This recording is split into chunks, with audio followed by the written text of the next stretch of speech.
이 이야기는 김철수 할아버지의 기막힌 사연입니다. 자, 시작하겠습니다. 철수 할아버지는 올해 70을 넘기셨습니다. 동네 사람들은 어릴 적 그를 목수 철수라고 불렀습니다. 장난꾸러기면서도 속이 깊은 아이였습니다.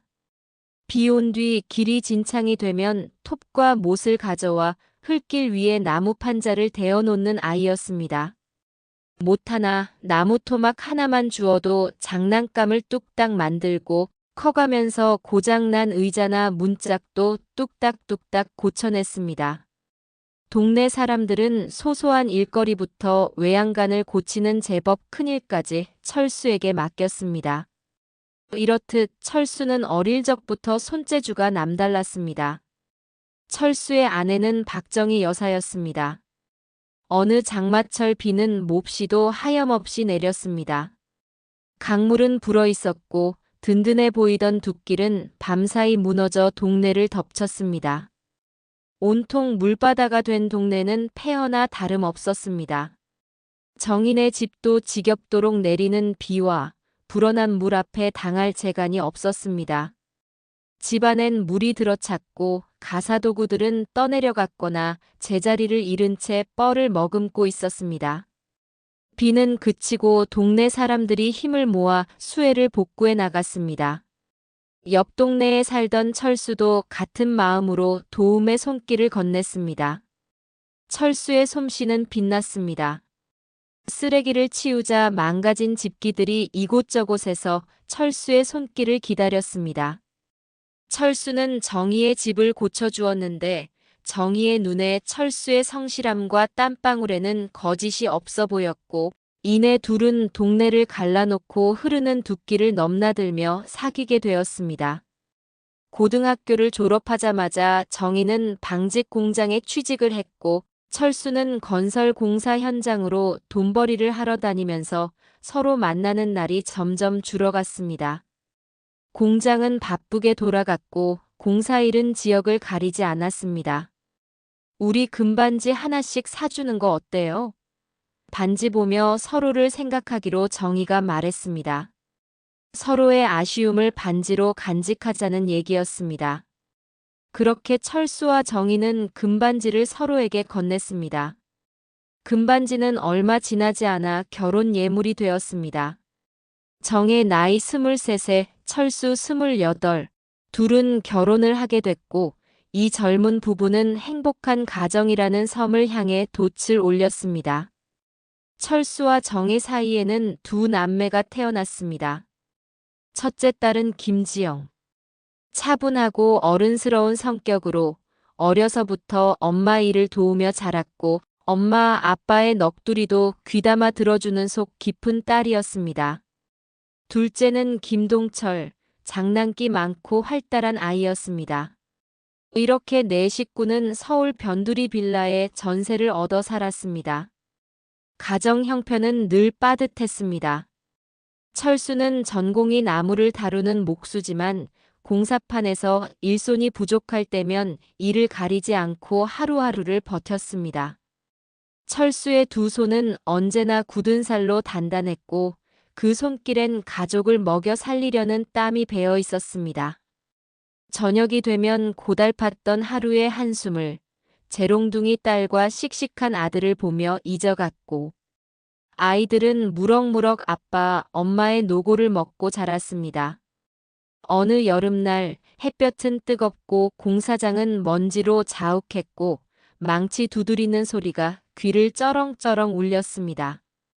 고층 빌딩을 짓는 현장은 정신없이 어수선했고 철수는 3층 시멘트를 붙이기 위해 막을 설치하는 비계 작업을 난간 옆에서 하고 있었습니다. 사실 이런 작업은 10명은 좋게 있어야 안전하게 할 수 있는 일이었습니다. 비계공, 형틀목수, 현장 감독들이 서로 손발을 맞추며 해야 하는 일이었지요. 그런데 그날은 단 5명뿐이었습니다.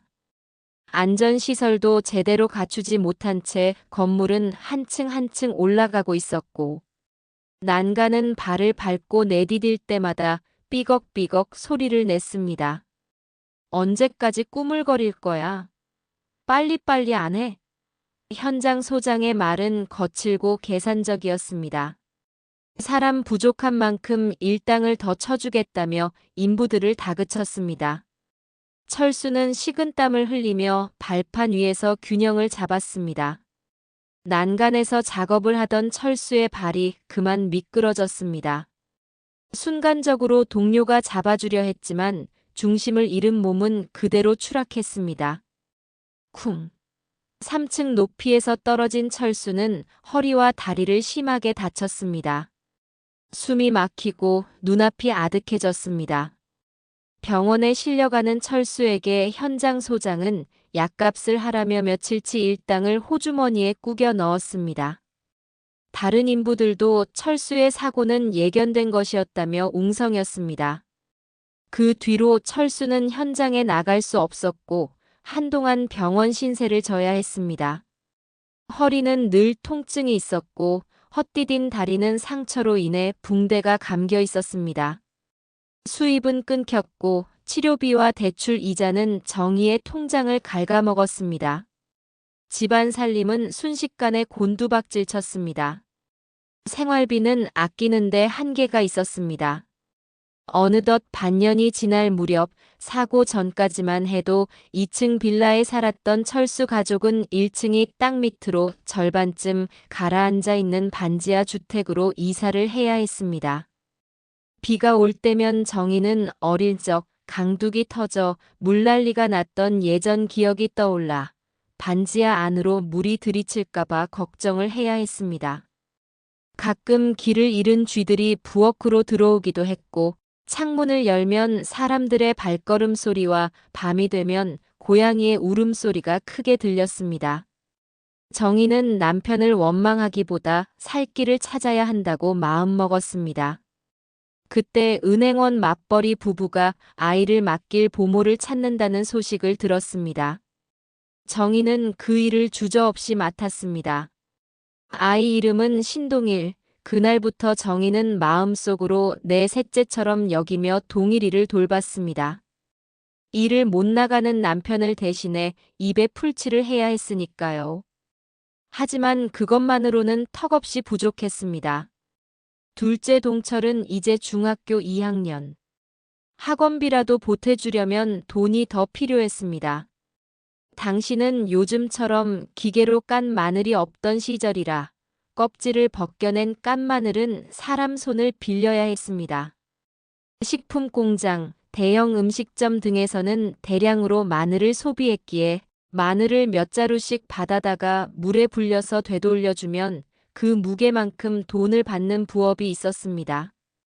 정희는 아쉬운 대로 아이를 등에 업고도 손을 쓸 수 있는 일이라면 무엇이든 할 참이었습니다. 그래, 마늘이라도 까야겠다. 하루에 2자루씩 마늘을 받아오면 큰 대야에 물을 담아 마늘을 불렸습니다. 마늘을 물에 불려야 잘 까지고 마늘 무게도 무거워졌으니까요. 마늘 까는 작업은 반나절이나 걸리는 힘든 일이었습니다. 눈은 매웠고 쪼그리고 앉은 허리엔 통증이 왔지만 등에 엎여 옹알이를 하는 동일이가 정희의 고달픔을 위로해 주었고 첫째가 학교에서 돌아오면 그나마 정희는 허리를 펼 수 있었습니다. 가끔 동철이도 동일이와 놀아주며 엄마의 수고를 덜어주었습니다. TV에서는 필리핀의 관광지의 멋진 풍경이 흘러나오고 있었습니다. 언제 저런 데 가보나 저 바다 건너 필리핀이라는 나라를 한번 가보고 싶네. 정희는 웃으며 넋두리를 했습니다. 옆에서 동일이를 보던 동철이가 불쑥 끼어들었습니다. 엄마 나중에 내가 크면 배도 태워주고 비행기도 태워줄게. 동철이는 똑부러지게 대답했습니다. 그렇게 정희에겐 동일이와 동철이, 지영이가 위로가 되어 주었고 어려움을 헤쳐나가고 있었습니다. 철수는 마늘 껍질 때문인지 손톱은 검게 물들고 손끝이 갈라져가는 정희를 보며 마음 아파했습니다. 그 모습은 말 그대로 가난의 한 모습 그대로였습니다. 내가 벌어오지 못하니 여자가 이런 고생을 하는구나. 철수의 마음. 한켠엔 자신에 대한 원망과 미안함이 자리 잡고 있었습니다. 얼마 뒤 철수는 다리를 절뚝이며 자신이 다쳤던 공사 현장에 들렀습니다. 그 빌딩은 이제 멋진 외장으로 하늘 높이 번뜩였고 마무리 공사가 한창이었습니다.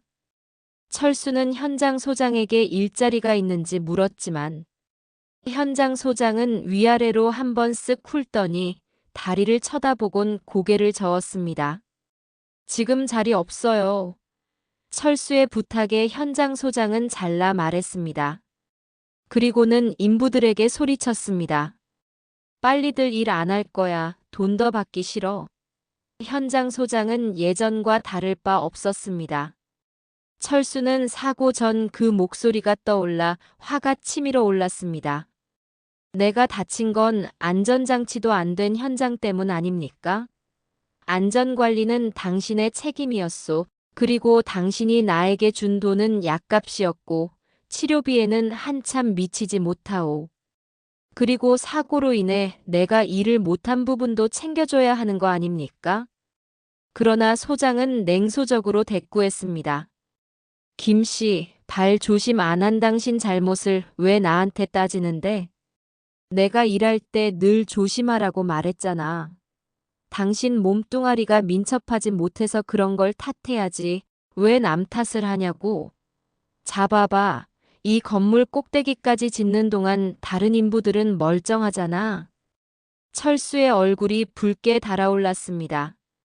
분노가 치밀어 올랐습니다. 그는 소장의 멱살을 움켜쥐고 소리쳤습니다. 내 몸뚱이가 뭐라고. 이걸로 식구들 먹여 살리는데 내가 그따위 말을 해. 사람들이 말려서 겨우 떨어져 나왔지만 철수의 마음은 이미 새까맣게 타 있었습니다. 같이 일했던 동료 인부는 철수를 위로했습니다. 둘은 곧장 술집으로 발걸음을 옮겼습니다. 술잔마다 억울함이 목을 태웠습니다. 분노, 자책, 절망이 함께 뒤섞였습니다. 현장 소장은 사고 난 그날 안전장치, 낙하방지 그물망 등을 설치하라고 지시했고 며칠 뒤 경찰이 다녀갔지만 그 뒤로 별다른 조치 없이 마무리된 것 같다는 말을 했습니다. 자네가 술을 먹고 일했다고 현장 소장이 말하는 걸 누가 들었다고 했어. 하지만 어쩌겠나. 동료도 체념한 듯 말끝을 흐렸습니다. 제가 술을 먹고 작업을 했다고요? 철수는 기가 막혀 헛웃음이 나왔습니다. 철수가 어찌 보면 첫 희생양이었고 다른 인부들은 좀 더 안전하게 일할 수 있었던 것이었습니다. 해가 저물 무렵 철수는 술에 취해 집으로 돌아왔습니다. 문을 열자 안에 정희가 보였습니다. 집 안으로 들어오던 발걸음이 마늘 냄새로 멈칫했습니다. 정희는 등에 동일이를 업고 있었고 앞에는 큰 빨간 대야가 놓여 있었습니다. 물에 불려놓은 마늘이 대야에 가득했고 정희는 그 껍질을 벗기고 있었습니다. 집안은 마늘 냄새로 가득했습니다. 마늘 까는 모습이 심장을 찢어질 듯 아팠지만 술 기운은 그 죄책감을 가려버렸습니다. 이게 사는 거냐? 집안이 온통 마늘 냄새로 진동하잖아. 내가 목숨 걸고 일하는데 집에서 이런 일을 벌이니 남자가 밖에 나가서 일이 되겠어? 철수는 마늘 탓을 했습니다. 정희는 등을 돌린 채 말했습니다. 여보, 마늘 냄새 때문에 죽지는 않아요. 돈이 없어서 죽지. 정희의 푸념은 철수에게 현장 소장이 했던 말과 겹치며 비꼬아 들렸습니다. 순간 철수는 큰 대야를 엎어버렸습니다. 다 내 탓이야? 내 탓이냐고? 철수는 애꿎은 마늘 대야의 원통함을 풀었습니다. 엎어진 대야의 마늘과 물은 부엌과 방까지 넘쳐 물난리를 일으켰고 동일이는 놀라 울음을 터뜨렸습니다. 정희는 웃옷을 챙겨 동일이를 덮어가리고는 꾹 다문 입으로 집을 나가버렸습니다. 아빠 때문이잖아. 아빠가 돈을 못 벌어오니까 엄마가 마늘을 깠지. 동철이의 말에 철수는 변명할 수 없었습니다. 철수는 한숨을 푹 내쉬고 다시 나가버렸습니다. 동철아, 어서 치우자. 지영이는 동철이를 재촉했습니다. 마늘로 물바다가 된 모습을 첫째. 지영이가 멍하니 보다가 대야에 마늘을 주워 담고는 물을 닦아내기 시작합니다. 엄마의 노고를 가까이서 보았고 아빠의 억울함도 한켠엔 이해가 갔기 때문이었습니다. 그렇게 가난은 지영이를 일찍 철들게 만들었습니다. 동철이는 술에 취해 마늘 대야를 뒤엎고 엄마에게 소리치는 무능력한 인간으로 아빠를 받아들였습니다. 아빠가 돈을 못 벌어오니까 그렇지. 마늘 대야는 왜 엎어? 치우기 힘들게. 동철이는 마늘을 주워 담으며 투덜거렸습니다. 중학교 2학년이던 동철, 그의 머릿속에서 아빠는 미운 존재로 싹을 틔우고 있었습니다. 난 절대 아버지처럼 저렇게 살지 않을 거야. 그날 밤 정희는 한동안 먹먹한 가슴을 안고 가로수길을 걷고 또 걸었습니다. 정희도 억울했습니다. 살려고 애쓰는 모습을 격려하지는 못할 망정, 마늘 대야를 엎어버린 철수가 원망스러웠습니다. 그러나 정희의 입에서는 철수 씨도 힘든 일이 있었을 거야. 사고가 나고 싶어서 나는 게 아닌데. 정희는 늘 그랬습니다. 힘듦도 아픔도 긍정으로 소화하는 작지만 강한 여자였습니다. 어차피 7시면 은행원 맞벌이 부부의 집으로 아이를 돌려보내야 할 터였습니다. 그래, 동일아 엄마 아빠 보러 가자. 맞벌이 부부는 아이를 넘겨받으며 인사말을 건넸습니다. 추운데 오시느라 고생 많으셨습니다.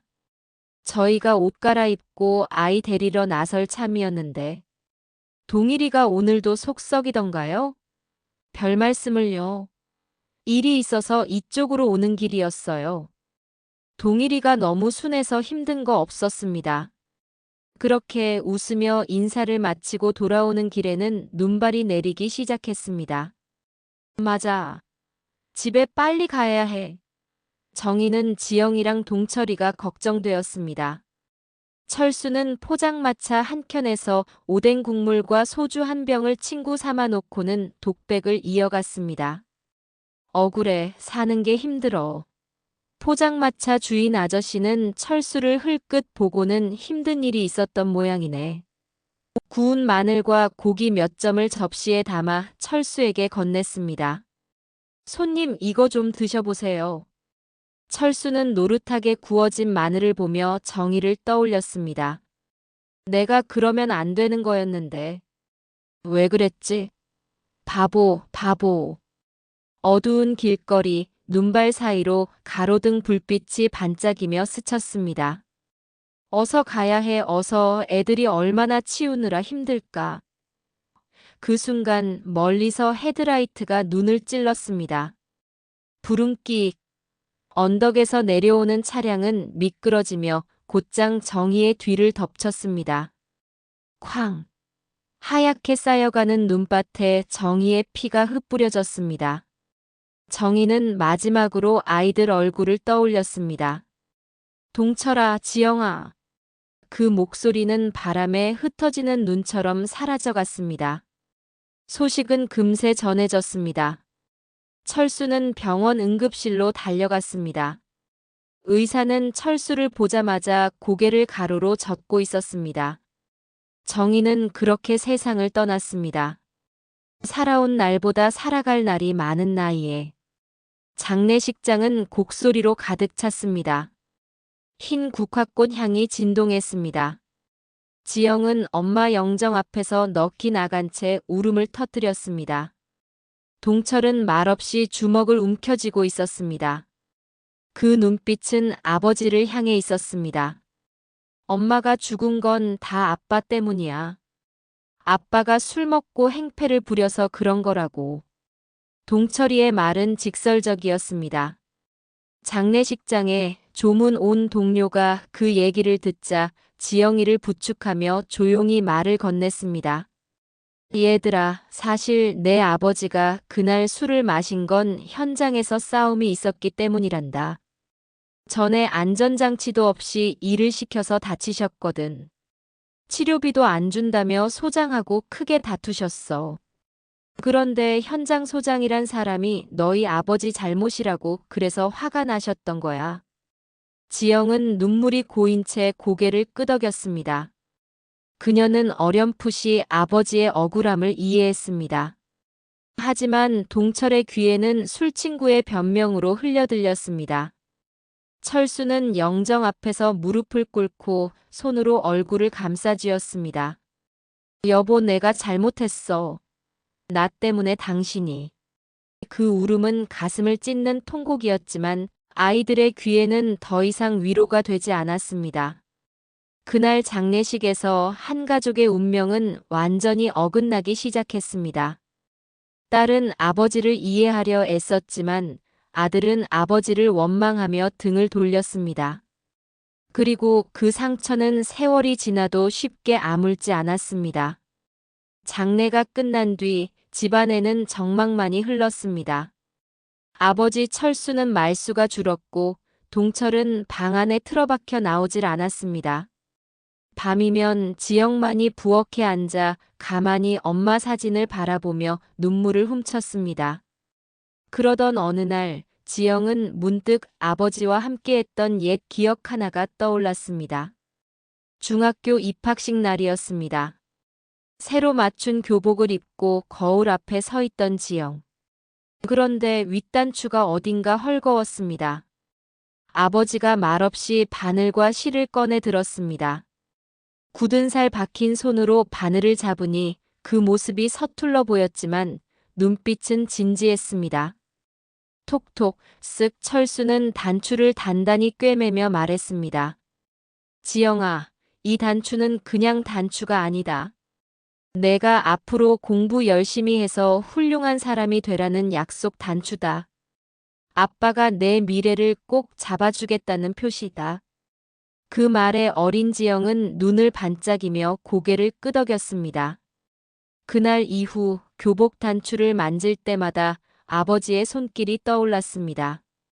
비록 투박했지만 그 속엔 진심이 담겨 있었던 것입니다. 지영은 그 기억을 떠올리며 흐르는 눈물을 닦았습니다. 아버지는 원래 나쁜 사람이 아니야. 그 동료분의 말처럼 세상이 아버지를 이렇게 만든 거야. 그러나 옆방에서 웅크린 동철은 달랐습니다. 그에게 남은 건 마늘 대야를 엎어버리던 아빠의 모습과 동일이를 엎고 집을 나서던 엄마의 모습만이 반복 재생을 하고 있었습니다. 그래서 지영과 동철, 두 남매의 마음은 조금씩 달라지기 시작했습니다. 하나는 아버지를 이해하려는 마음으로, 또 하나는 아버지를 증오하는 마음으로 말입니다. 아내 정희가 세상을 떠난 뒤 철수는 정희의 목까지 해내야 했고 고난은 철수를 더욱 이를 악물게 했습니다. 낮에는 건설 현장에서 목수 일을 하고 집에 돌아와서는 아이들을 챙겼습니다. 철수의 일솜씨를 눈여겨본 인테리어 사장은 그에게 더 많은 일감과 신뢰를 건넸습니다.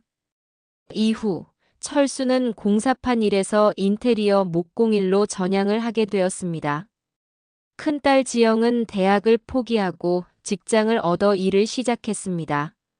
시간이 지날수록 그들의 형편은 조금씩 나아졌습니다. 철수의 집은 반지하에서 다시 1층 집으로 그리고 2층 집으로 이사를 했습니다. 둘째 동철은 고등학교 3학년 대학 입시를 앞둔 수험생이었습니다. 아버지 혼자서 아이들을 챙기기에는 버거운 상황이었습니다. 그 무렵 공사판 옆 밥집에서 일하던 여인 이명숙이 있었습니다. 명숙은 싹싹하고 성격이 활달했으며 철수에게 호감을 품고 있었습니다. 밥을 퍼주며 철수 씨, 혼자 사는 거 힘들지 않으세요? 그렇게 다가오곤 했습니다. 처음엔 철수는 대수롭지 않게 여겼습니다. 나 같은 사람을 누가 좋아하겠어. 그러나 시간이 흐르면서 생각이 달라졌습니다. 지영은 출근하느라 집에 붙어 있지 못했고 동철은 고3 수험생이라 뒷바라지가 필요했습니다.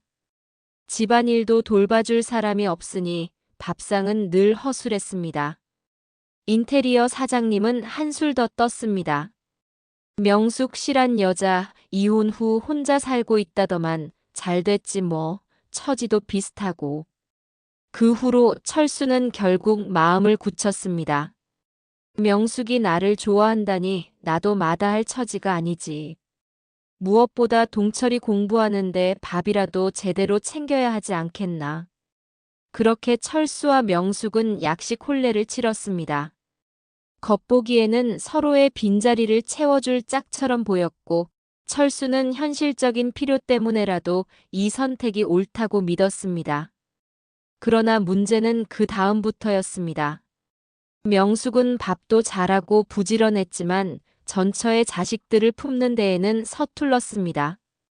특히 동철에게는 차갑게 대했습니다.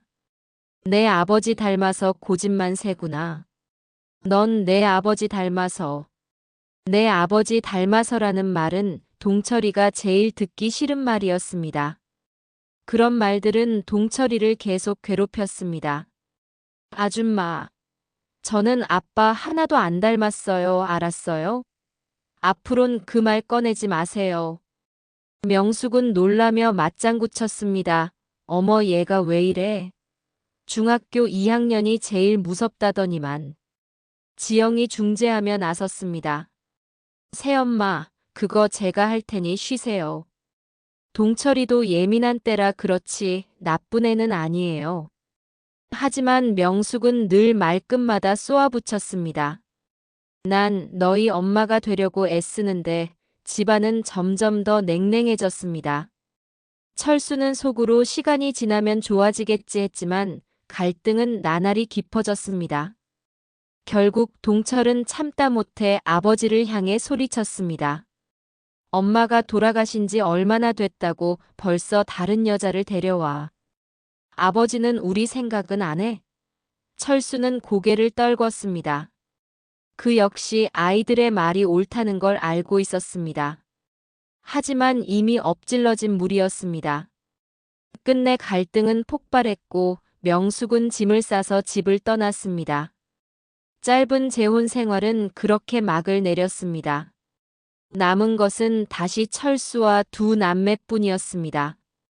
지영은 여전히 아버지를 이해하려 애썼지만 동철의 마음에는 원망이 더 짙게 자리 잡았습니다. 엄마가 죽은 것도 아버지 때문이고 집안이 엉망이 된 것도 아버지 때문이야. 아버지라는 사람은 내 인생에서 불행 그 자체야. 그 원망의 불씨는 꺼지지 않았습니다. 오히려 세월이 흐를수록 점점 더 활활 타오르게 되었습니다. 시간은 흘러 둘째 아들 동철은 고등학교를 졸업했습니다. 졸업식 날 친구들이 부모와 함께 사진을 찍을 때 동철은 억지로 미소를 지었지만 속은 허전했습니다. 집으로 돌아오는 길, 그는 마음속으로 다짐했습니다. 이제 난 아버지랑 같이 살지 않는다. 나는 절대 저 사람처럼 살지 않을 거다. 동철이가 고등학교 졸업 후 얼마 있다가 군대에 갔고 제대 후엔 자취방을 얻어나갔습니다. 지영은 동생을 붙잡으며 말했습니다. 동철아, 그래도 아버지랑 같이 있는 게 낫지 않겠니? 혼자 살면 더 힘들어. 그러나 동철은 고개를 저었습니다. 누나, 난 더는 아버지랑 못 살아. 내 인생은 내가 알아서 할 거야. 겉으로는 당당했지만 현실은 냉혹했습니다. 자취방 월세는 부담이었고 먹고 살 돈도 필요했습니다. 결국 동철이 발을 들인 곳은 아버지처럼 공사판이었습니다. 처음에는 잠시 급한 돈만 좀 벌어보자 했습니다. 하지만 하루 종일 삽질하고 철근 나르는 일이 반복되면서 그도 어느새 그 생활에 묶여버렸습니다. 어릴 적 마늘 대야를 엎어버리던 아버지의 모습에 치를 떨던 소년이 이제는 공사장에서 술에 취해 휘청이는 남자가 되어가고 있었습니다. 나이 드신 일터 선배들과 싸움이 붙기도 했습니다. 현장 소장이 부당하게 재촉하면 피가 거꾸로 솟아올랐습니다. 이런 현장에서 일하다 다치면 누가 책임질 건데요? 그 말은 어릴 적 아버지가 소장에게 퍼부었던 말과 꼭 같았습니다. 스스로도 그걸 깨닫는 순간 동철은 소름이 돋았습니다. 그러나 생활은 나아지지 않았습니다. 월급은 늘 빠듯했고 술 먹는 횟수는 점점 늘었습니다. 그러다 돈이 부족해지면 또 공사판으로 나갔습니다. 돈이 조금 모이자 동거로 지내던 여자와 결혼도 했지만 가난과 다툼 끝에 결국 여자는 동철이를 두고 떠났습니다. 거울 속 동철은 어느새 아버지 철수의 얼굴을 닮아가고 있었습니다. 피부에 깊게 팬 주름, 술기운의 흐릿한 눈빛, 그리고 무엇보다 나는 아버지와 다르다고 다짐했던 그가 아버지와 똑같은 길을 걷고 있다는 사실. 그는 밤마다 이를 갈았습니다. 내가 이렇게 된 건 전부 아버지 때문이다. 엄마를 지켜주지 못한 것도, 우리 집을 망친 것도, 결국 나까지 이 꼴이 된 것도 다 아버지 탓이야. 그 원망은 다시 불길이 되어 치솟기 시작했습니다. 그리고 그 불길은 아버지를 향한 치명적인 계획으로 번져가고 있었습니다. 세월이 흘러 철수는 이른이 가까운 나이가 되어 할아버지 소리를 듣게 되었습니다. 철수 할아버지는 다리는 아직도 약간의 절뚝거림이 남아 있었고 잦은 공사판 소음으로 보청기를 껴야 했습니다. 심심할 때면 폐지를 주워 번 돈을 재미삼아 모으며 지냈습니다. 오랜만에 지영이는 동철이에게 전화를 걸었습니다. 동철아, 조만간 아버지가 칠순이신데 내가 준비할 테니 너 올 수 있니? 환갑도 못 챙겨드렸는데. 이번엔 그냥 넘기기 좀 그래. 동철은 뜻밖의 얘기를 꺼냈습니다. 누나, 내가 아버지 모시고 해외여행 다녀올까 생각 중이야. 지영이는 둘째를 임신 중이었습니다. 동철이가 아버지를 모시고 해외여행을 가겠다고 하자 지영은 그 말을 듣고 놀라며 기뻐했습니다. 그래, 동철이가 아버지와 여행을 다녀오고 나면 달라질지 몰라. 동철아, 그럼 내가 모아놓은 돈 보내줄게. 아버지랑 잘 다녀와. 여행 다녀온 뒤 칠순 잔치는 따로 하지 뭐. 동철은 누나와 통화 뒤로 아버지께 전화를 걸었습니다. 아버지, 해외여행 한번 가시죠. 칠순 잔치 겸요. 어머니가 생전에 필리핀에 가보고 싶다고 하셨잖아요. 철수의 가슴은 순간 뭉클했습니다. 정희가 마늘을 까며 중얼거리던 그 말. 나도 언젠간 저 바다 건너 필리핀이라는 나라를 한번 가보고 싶네. 결국 이루지 못하고 떠난 아내의 소원. 아들이 그것을 기억하고 있었다는 사실만으로도 철수는 눈시울이 뜨거워졌습니다. 지영 누나는 둘째 조카 임신 중이라 둘이서 다녀오라고 그러네요. 철수 할아버지는 동철이와의 여행에 설렜습니다. 하지만 동철은 다른 여행 계획을 세우고 있었습니다. 그리하여 부자는 함께 필리핀으로 향했습니다. 처음엔 관광지와 바다를 둘러보았습니다. 그러나 동철의 눈빛은 자꾸 어두워졌습니다. 밤이 되자 술에 취한 그는 속으로 중얼거렸습니다. 이 좋은 곳을 엄마는 못 보고 돌아가셨는데 아버지는 새엄마를 들이고 우리를 힘들게만 했지. 오늘 끝을 내야 한다. 다음 날 동철은 아버지를 오지로 데려갔습니다. 덜컹거리는 차를 타고 가다가 멋진 경관이 있는 장소라며 아버지를 밀림 깊숙한 길로 재촉했습니다. 그 길은 동철의 머릿속만큼이나 어지러웠습니다. 철수는 조금 불안했지만 아들의 발걸음을 따라갔습니다. 그러다 동철은 발걸음을 멈추더니 말했습니다. 아버지, 잠시만 여기 계세요. 아무래도 길을 잘못 든 것 같아요. 제가 저쪽에 올라가서 확인 좀 하고 올게요. 그리고 여기 제 가방에 망고 있으니 이 칼로 잘라 드시고 기다리세요. 동철은 짧은 칼을 아버지 손에 건네주었습니다. 철수 할아버지는 순간 아들의 눈빛을 읽었습니다. 이 녀석이 여기에 나를. 그러나 철수 할아버지는 아무 말하지 않았습니다. 그저 미소를 지으며 낡은 지갑에서 현금을 꺼내 꼼꼼히 접고는 아들 호주머니에 찔러주며 말했습니다. 혹시 필요할지 모르니 이거 가져가거라. 동철은 무심히 돈을 받아 사라졌습니다. 철수 할아버지는 아들의 뒷모습을 오래도록 바라보았습니다. 멀어지는 발걸음, 술 냄새, 굳은 표정, 흔들리는 눈동자. 마음속으로 중얼거렸습니다. 동철아, 내 원한이 풀린다면 난 괜찮다. 하지만 언젠가 내가 돌아올 날이 있겠지. 노을이 붉어질 때까지 동철은 돌아오지 않았습니다. 그렇게 철수 할아버지는 필리핀의 오지 한가운데 홀로 남겨졌습니다. 밀림은 해가 떨어지자 금세 어두워졌습니다. 곤충 소리가 요란했고 풀숲에서는 알 수 없는 짐승 울음이 들려왔습니다. 홀로 남겨졌다는 사실은 깊은 밤을 더 무섭게 만들었습니다. 손에는 아들이 쥐어준 짧은 한 자루 칼 뿐이었습니다. 철수는 그 칼을 오래 바라보다가 중얼거렸습니다.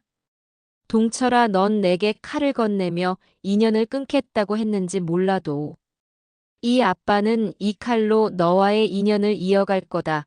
철수 할아버지는 다시 살아 아들과 만나겠다 다짐했습니다. 구름은 비를 잔뜩 머금고 있었습니다. 서둘러야 해. 철수 할아버지는 나뭇가지와 바나나 잎으로 도롱이처럼 옷을 만들고 입었습니다. 그리고는 나뭇잎을 꺾고 가지를 엮어 큰 나무 밑에서 비를 피했습니다. 손재주는 여전히 녹슬지 않았습니다.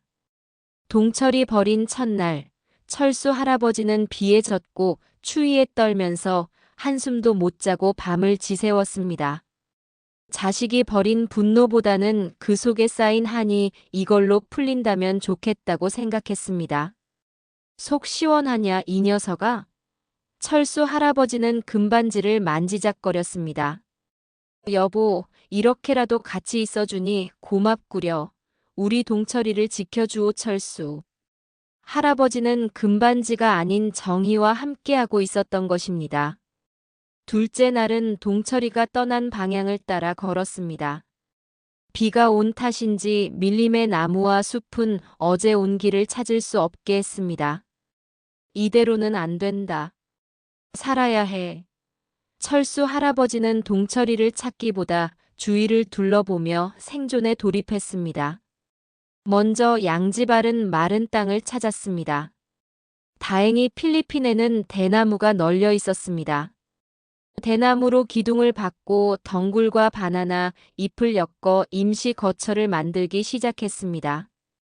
철수 할아버지는 그동안 눌려왔던 것들을 폭발시키듯 집과 집기들을 뚝딱뚝딱 만들어갔습니다.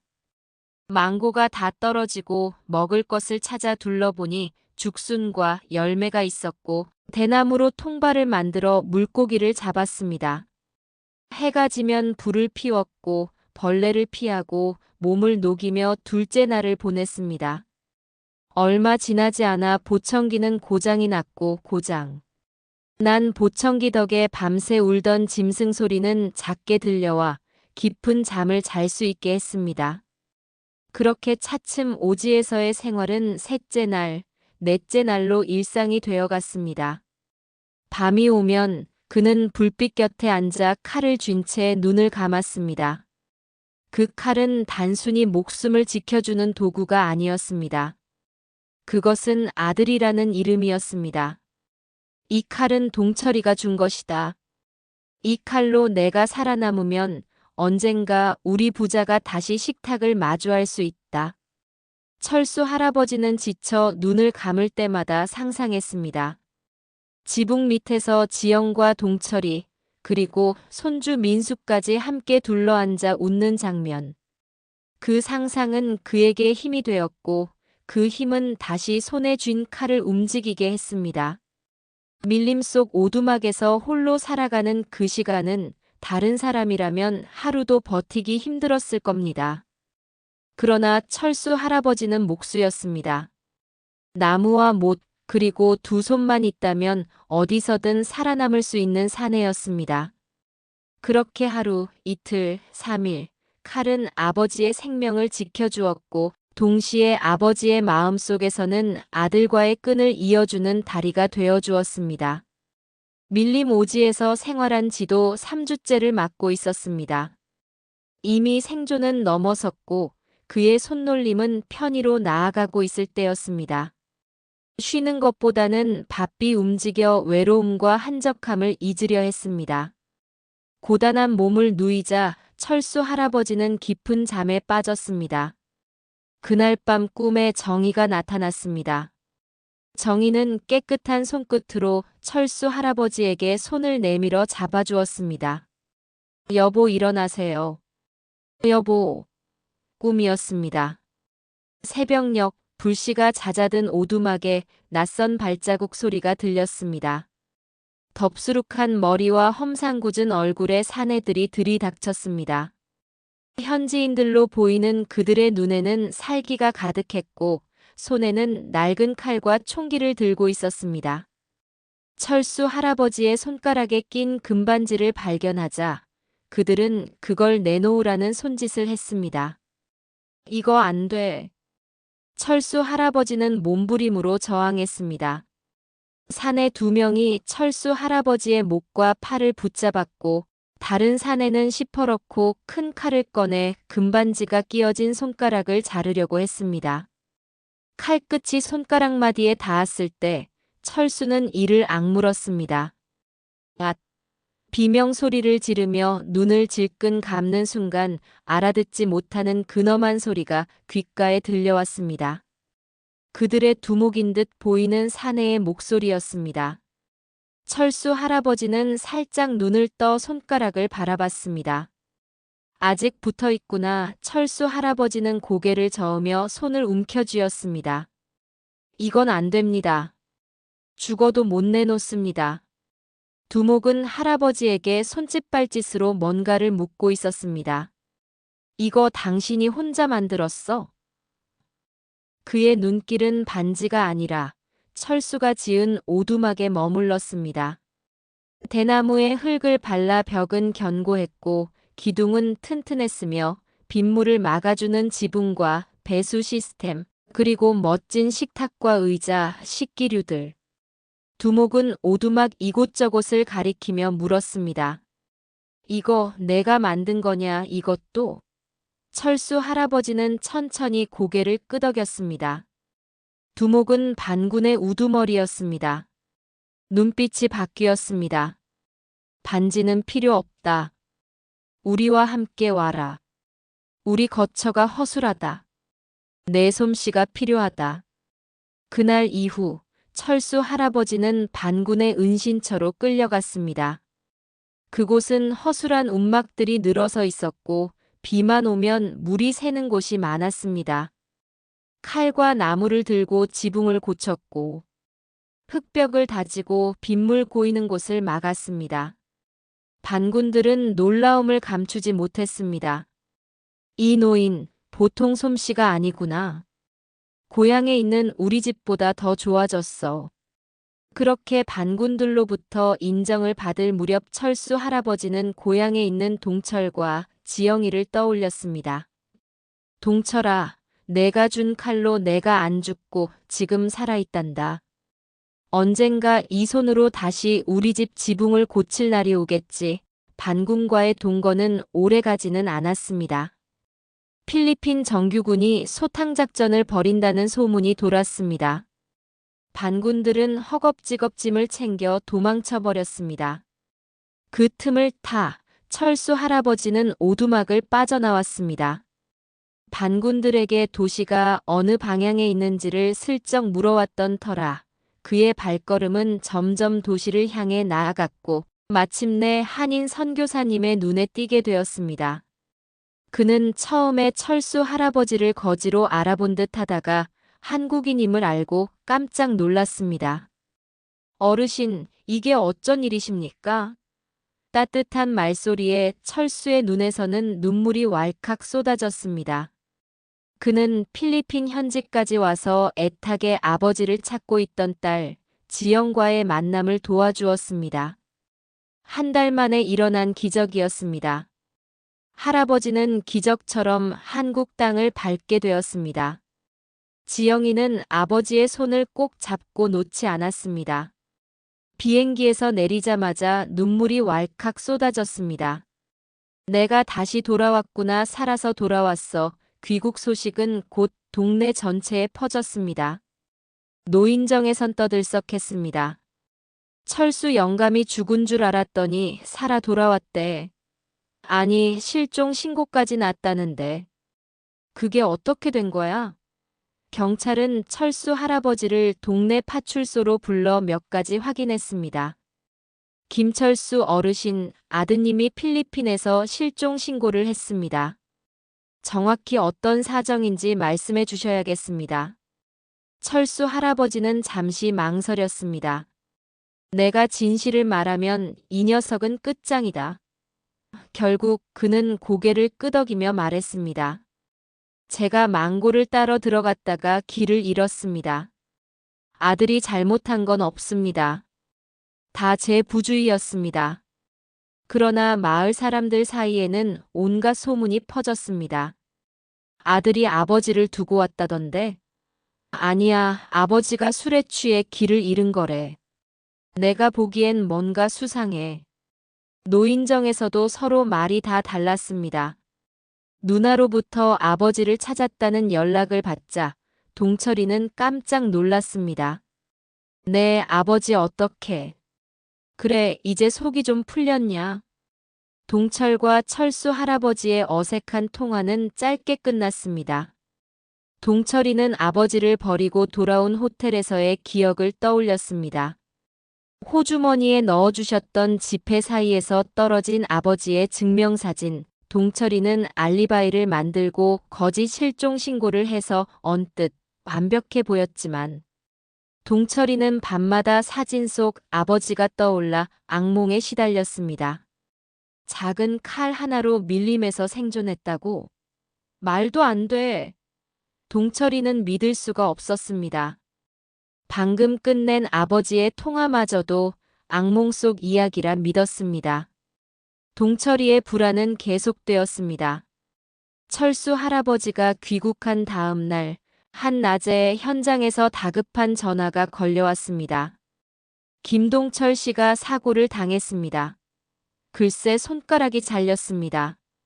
철수의 손에서 휴대전화가 덜컥 떨어질 뻔했습니다.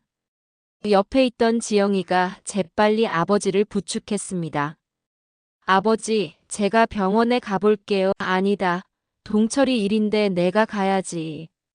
두 사람은 택시를 잡아 타고 병원으로 달려갔습니다.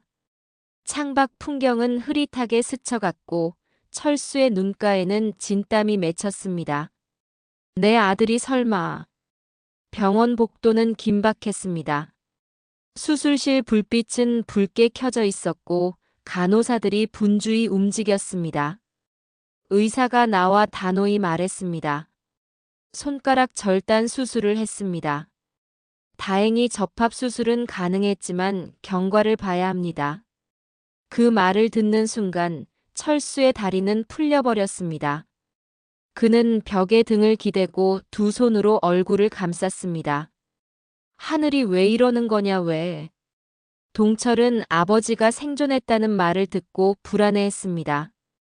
그 불안은 현실이 되어 나타났습니다. 전기 톱날 아니 테이블소의 톱날에 손가락이 날아간 것입니다. 불안감에 습관적으로 장갑을 낀 것이 화를 불렀습니다. 얼마 뒤 동철은 마취에서 깨어났습니다. 눈꺼풀이 천천히 떠지자 곧 붕대로 칭칭 감긴 자신의 손이 눈에 들어왔습니다. 그 순간 동철은 눈을 부릅뜨고 울부짖었습니다. 이게 다 아버지 때문이야. 내가 왜 이런 꼴이 됐는지 알아? 엄마가 죽은 것도 아버지 때문이고 내 인생이 망가진 것도 아버지 때문. 이 손가락까지 잘린 것도 전부 아버지 때문이야. 그의 외침은 병실 벽을 울리며 퍼져나갔습니다. 지영은 숨을 죽였고 간호사들마저 순간 고개를 떨궜습니다. 철수 할아버지는 한 발짝 다가갔습니다. 붕대 감긴 손을 꼭 잡아주고 싶었습니다. 굳은 살 투성이의 손이 떨리고 있었습니다. 동철아. 아버지가 말을 끝내기도 전에 동철은 거칠게 손을 뿌리쳤습니다. 나한테 가까이 오지 마. 당신 같은 아버지, 난 필요 없어. 철수의 눈빛이 흔들렸습니다. 그는 아무 말도 하지 못한 채 천천히 병실 문을 열고 나섰습니다. 문이 닫히는 순간까지도 그의 어깨는 무겁게 늘어져 있었습니다. 눈가에는 고요히 눈물이 흘렀습니다. 결국 안 되는 거였나? 동철이와 나는 지영은 그 뒷모습을 오래 바라보다 깊은 숨을 들이키고는 말했습니다. 동철아, 내가 몰랐던 이야기들이 있어. 지영이 말을 했습니다. 아버지가 어떤 마음으로 살아오셨는지 이제는 알아야 해. 병실은 무거운 공기로 가득했습니다. 동철은 붕대 감긴 손을 바라보며 이를 악물었습니다. 누나 또 아버지 편 들 거야? 엄마 죽은 거, 우리 집 망했던 거, 엄마 죽자마자 새엄마를 들인 저 인간 때문이잖아. 지영은 아버지와의 굳은 약속을 깨고 참고 참았던 말을 내뱉고 말았습니다. 야, 넌 그래서 아버지를 해외에 버렸니? 너 똑똑히 들어. 엄마가 돌아가신 그날 사실은 내가 알던 것과 달라. 아버지가 술에 취해 마늘 대야를 엎어버린 건 사실이고 맞아. 그건 잘못된 거였어. 하지만 엄마가 세상을 떠난 건 그 때문이 아니야. 그날 엄마는 동일이를 집에 바래다 주고 돌아오는 길이었어. 눈길에 그것도 음주운전자가 달려들었던 거고 그 사고로 엄마는 우리 곁을 떠난 거야. 지영은 한 발 더 다가갔습니다. 아버지가 술을 마신 건 현장에서 소장과 다툰 뒤였어. 안전장치도 없이 일을 시키다 아버지가 다친 거, 그 억울함 때문이었지.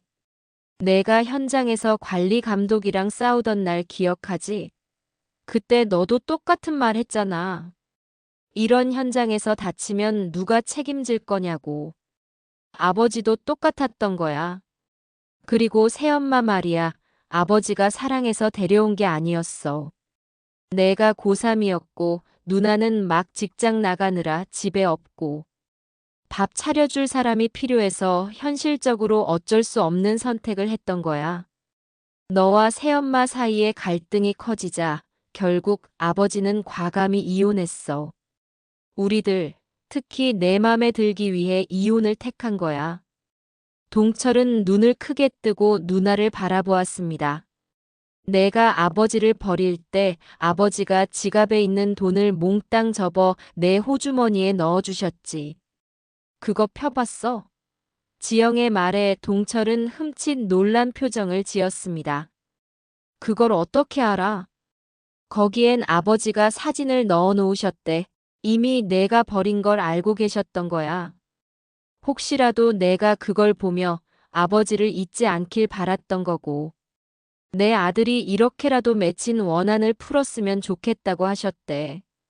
동철이는 사진 얘기를 꺼내자 흐느끼기 시작했습니다.